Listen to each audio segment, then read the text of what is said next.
بسم اللہ الرحمن الرحیم۔ حضور نبی کریم علیہ الصلوۃ والسلام کی احادیث طیبہ کے درس میں ہم نے کتاب الزکوٰۃ کے حوالے سے احادیث پاک کا بیان شروع کیا تھا۔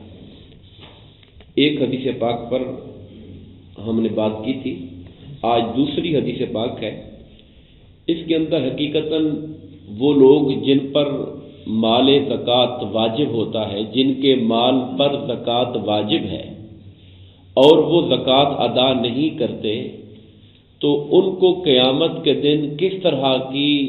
صورتحال سے دوچار ہونا پڑے گا اور کیا سزا اور عذاب ہے، اس میں سے کچھ کا ذکر ہے۔ اصل میں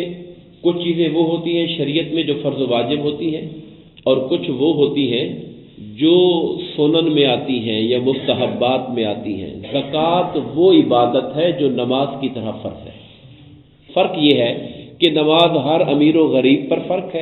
فرض ہے، اور زکوٰۃ جو ہے وہ صرف ان لوگوں پر جو صاحب نصاب ہوتے ہیں، ایک لیول پر مالداری کا ٹائٹل رکھتے ہیں، وہ ان پر زکوٰۃ واجب ہوتی ہے۔ اب جن پہ زکوٰۃ واجب ہو جائے اور وہ نہ دیں تو اللہ تعالیٰ کی بارگاہ میں ان کے لیے سخت ناراضگی اور عذاب کی خبر ہے، وہ اس حدیث پاک میں ذکر ہے۔ طویل حدیث ہے، میں اس کے کچھ حصے آپ کے سامنے رکھوں گا۔ حضرت ابو ہریرہ رضی اللہ تعالیٰ عنہ سے روایت ہے، آپ فرماتے ہیں کہ رسول اللہ صلی اللہ علیہ وسلم نے ارشاد فرمایا، کوئی سونے چاندی والا ایسا نہیں، کیونکہ عام طور پہ کرنسی اس زمانے کی سونا چاندی تھی، اس لیے سونے چاندی کا ذکر ہوا۔ دینار چلتا تھا وہ سونے کا ہوتا تھا، درہم چلتا تھا وہ چاندی کا ہوتا تھا۔ ہمارے یہاں پیپر کرنسی تو اب آ گئی نا، اس کے پیچھے بھی اصل میں سونا ہی ہوتا ہے۔ تو کوئی سونے چاندی والا ایسا نہیں جو اس کا حق ادا نہیں کرتا۔ حق ادا کیا ہے اس کا حق کم از کم یہ ہے کہ اللہ تعالیٰ کی بارگاہ میں 40واں حصہ بطور زکوٰۃ خرچ کیا جائے۔ جو نہیں دیتا اس کا حق، تو جب قیامت کا دن ہوگا تو اس کے لیے اس کے سونے چاندی کی دوزخ کی آگ پر تختیاں بنائی جائیں گی۔ وہ جو سونا چاندی اس نے اکٹھا کیا اور اسے اللہ کی راہ میں خرچ نہیں کیا اور بخل سے کام لیا، اور ایون جو کم سے کم لیول خرچ کرنے کا زکوٰۃ دینا تھا وہ زکوٰۃ بھی ادا نہیں کی، تو اس کے سونے چاندی کی دوزخ کی آگ کے تختیاں تیار کی جائیں گی۔ پھر انہیں دوزخ کی آگ پر گرم کیا جائے گا، اس پر اس کے پہلو، پیشانی اور پشت کو داغا جائے گا کہ یہ ہے، وہ قرآن مجید کی آیت ہے اس مفہوم کی، والذین یکنزون الذھب والفضہ، وہ لوگ جو سونا چاندی جمع کرتے ہیں، ولا ينفقونها فی سبیل اللہ، اسے اللہ کی راہ میں خرچ نہیں کرتے۔ اے حبیب انہیں دردناک عذاب کی خبر دے دو۔ جب ان کا یہ تپایا جائے گا اور ان کے چہروں کو، پیشانیوں کو داغا جائے گا، یہ قرآن مجید کی آیت ہے جس کا ترجمہ مفہوم حدیث پاک کے اندر آ رہا ہے۔ فرمایا جب وہ تختیاں اس پر سے پھیری جائیں گی تو وہ جب زہریں پھیرنے سے ٹھنڈی ہو جائیں گی تو وہ دوبارہ اس پہ لوٹائی جائیں گی، پھر گرم کی جائیں گی اور پھر داغا جائے گا، ٹھنڈی ہو جائیں گی، پھر گرم کی جائیں گی، پھر داغا جائے گا، اور یہ سلسلہ اس دن چلتا رہے گا جس کی مقدار 50,000 سال کے برابر ہے، قیامت کا دن۔ یہ پورا دن چلتا رہے گا تاکہ اللہ لوگوں کے درمیان فیصلہ کر دے کہ کون جنت کی طرف جانے والا ہے، کون جہنم کی طرف جانے والا ہے۔ یعنی فیصلے کا اعلان بعد میں ہوگا، اس کے عدم زکوٰۃ کی ادائیگی پر سزا کا نفاذ پہلے ہو جائے گا۔ پھر اگر وہ سزا پوری ہو گئی 50,000 سال کے دن میں تو اسے معاف کر کے جنت کے اندر بھیج دیا جائے گا، سزا پوری ہو گئی۔ اگر معاذ اللہ نہ پوری ہوئی اور دیگر گناہوں کی سزا بھی ہوئی تو فیصلہ جہنم کا بھی معاذ اللہ استغفر اللہ آ سکتا ہے۔ پھر صحابہ کرام نے حضور سے پوچھا، یا رسول اللہ اونٹوں کا کیا حکم ہے، جس کے پاس اونٹ ہو؟ اب اس کے اندر سارے جانور لے لیں جن پہ زکوٰۃ واجب ہوتی ہے، بکریوں پہ زکوٰۃ ہے، گایوں پر زکوٰۃ ہے۔ آج کل ہم بھینسیں پالتے ہیں، بھینسوں کا ذکر حدیث پاک میں نہیں ہے، مگر بھینسیں گائے کے ضمن کے اندر آ جاتی ہیں۔ تو بکریاں، بھیڑیں ہو گئیں، اونٹ ہو گئے۔ کہا یا رسول اللہ ان کا کیا معاملہ ہے اگر کوئی ان کا حق ادا نہ کرے اور ان کی زکوٰۃ نہ دے؟ تو آ کر پھر وہی فرمایا جب قیامت کا دن ہوگا تو اونٹ والے کو منہ کے بل چٹیل اور ہموار زمین پہ گرایا جائے گا، اور وہ اونٹ خوب فربا، موٹے تنو بند کر کے اس کے اوپر سے گزارے جائیں گے، یہاں تک کہ اس کے جتنے اونٹ ہوں گے اس کا ایک بچہ بھی گم نہیں ہوگا۔ سارے کے ساروں کو طاقتور، تگڑا، موٹا بنا کر اسے میدان پہ لٹا دیا جائے گا اور کہا جائے گا اس کو رونتے رہو قیامت کے دن سارے دن، کیونکہ اس نے تمہارا حق ادا نہیں کیا ہے۔ اور وہ سب اونٹ اسے اپنے سمو سے پامال کریں گے، اپنے دانتوں سے چبائیں گے، اور جب بھی اس کے اوپر سے اونٹوں کی اگلی جماعت گزاری جائے گی تو آخری جماعت پھر دوبارہ شروع کر دے گی گزرنا وہاں سے، یہاں تک کہ 50,000 سال قیامت کا دن گزر جائے گا۔ لوگوں نے اور سوالات ہی پوچھے، وہ اس سے ملتے جلتے، میں ان کو سکپ چھوڑ رہا ہوں۔ آگے ایک سوال پوچھا، یا رسول اللہ گھوڑوں کے بارے میں کیا حکم ہے؟ یہاں پہ ایک تفصیل ہے، اور میں اس کو یوں دیکھتا ہوں کہ آج کل گھوڑے حقیقت میں ہماری سواریاں ہیں، یہ جو ہمارے موٹر سائیکل، ہماری گاڑیاں، یہ اس زمانے کے گھوڑوں کے ذیل کے اندر آ جاتے ہیں۔ سرکار میں گھوڑے 3 قسم کے ہیں، ایک وہ جو آدمی کے لیے گناہ کا سبب ہوتے ہیں، دوسرے وہ جو انسان کے لیے پردے کا باعث ہوتے ہیں، اور تیسرے وہ ہوتے ہیں جو انسان کے لیے، اب وہ جو ثواب کا، وہ تیسرے وہ جو آدمی کے لیے ثواب کا موجب ہوتے ہیں۔ 3 چیزیں ہو گئی، گناہ کا موجب، پردے کا موجب اور ثواب کا موجب۔ گناہ کا موجب کون سے؟ یعنی وہ سواریاں، میں نے کہا آپ گھوڑوں کو ایکسٹینڈ کر دیں سواریوں کے اوپر، گاڑیوں کے اوپر،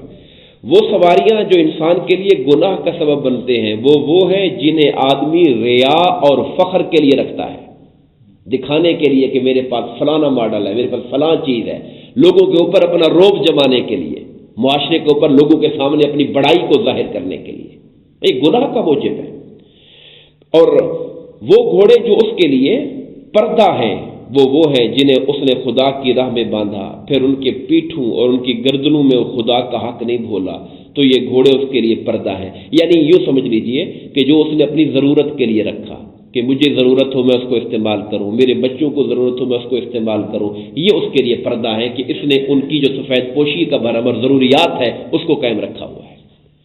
اور تیسرا فرمایا وہ گھوڑے جو ثواب کا موجب ہیں، وہ گھوڑے ہوتے ہیں جو راہ خدا میں باندھے گئے ہیں، اللہ کی راہ میں، اسلام کے لیے باندھے گئے، اسلام کی سربلندی کے لیے جہاد کا وقت آئے تو گھوڑے تیار ہوں میرے پاس، تاکہ میں اللہ کی راہ میں اس پہ جا کر جہاد کر سکوں۔ اس نیت سے جو گھوڑا باندھا گیا ہے وہ ثواب کا موجب ہے، اور ثواب کتنا ہے آپ حیران ہو جائیں گے۔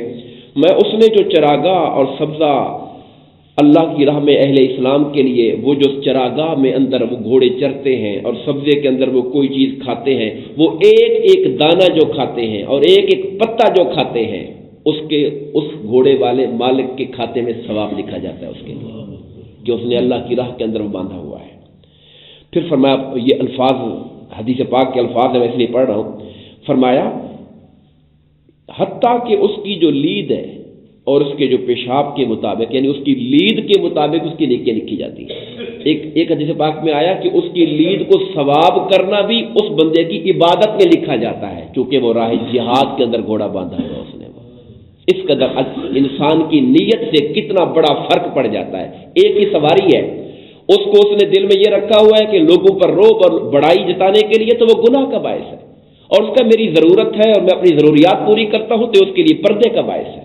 اور اسی کو راہ خدا کے لیے رکھا ہوا ہے، تو پھر تو اس کا ایک ایک دانہ، اس کا ایک ایک گھاس کا تنکا، حتیٰ کہ کہہ دیا کہ اس کی لید تک، یہ ساری باتیں ثواب اور نیکیوں کے زمرے کے اندر آ جایا کرتی ہیں۔ اگلی حدیث پاک کا میں ذکر کروں گا۔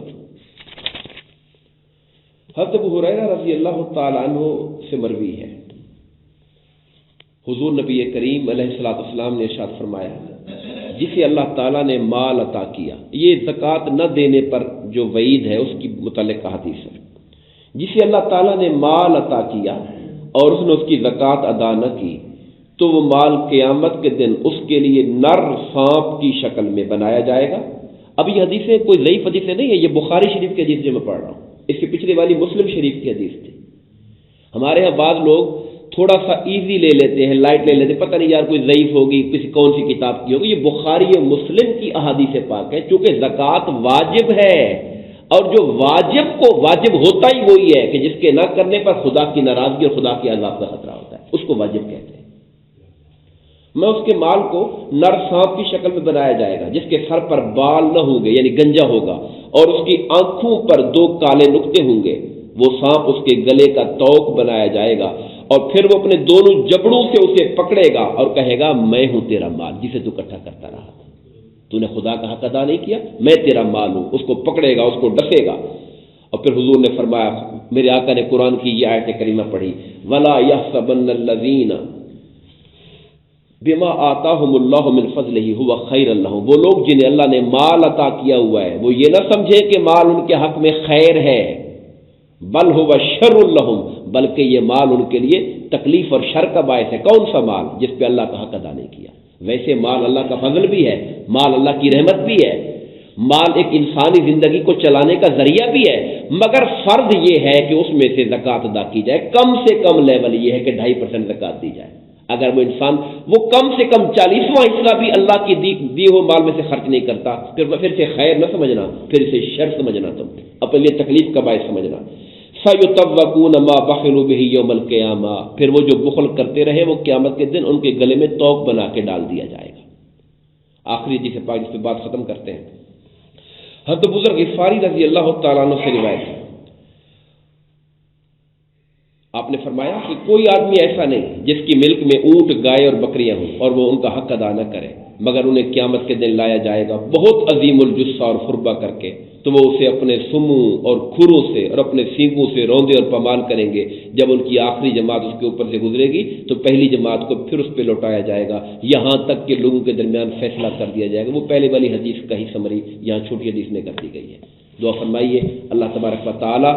ہمیں جو حق اس نے جو ہمیں نعمت دی ہے، جو صلاحیت دی ہے، یہ مال اور دولت صرف ایک چیز ہے۔ اللہ تعالیٰ کسی کو مال اور دولت اگر کم بھی دیتا ہے، اسے صلاحیت بہت اچھی دے دیتا ہے، اسے کوئی اور نعمت دے دیتا ہے، تو اصل چیز یہ ہے کہ انسان کی طبیعت میں فیاضی ہو، خرچ کرنے کا جذبہ ہو، تو وہ اپنی عطا جو اللہ نے اس کو نعمت اور صلاحیت دی ہے اس سے لوگوں کو فائدہ پہنچانے کا اگر نیت رکھتا ہے تو سمجھیے کہ وہ اللہ پاک کی بارگاہ سے اجر لینے والا ہے۔ اور اگر بخل رکھنے والا بندہ ہے، کسی کو فائدہ نہ پہنچاؤں اور جو کچھ مجھے ملا ہے اس کا کسی کو پتہ نہ چل جائے، تو ایسا بندہ بخل اور کنجوسی رکھنے والا ہے، خواہ وہ مال ہے خواہ وہ کوئی اور نعمت ہے۔ اللہ تعالی ہمیں دین کو سمجھنے اور پر عمل کرنے کی توفیق عطا فرمائے، آمین۔ وما علینا الا البلاغ۔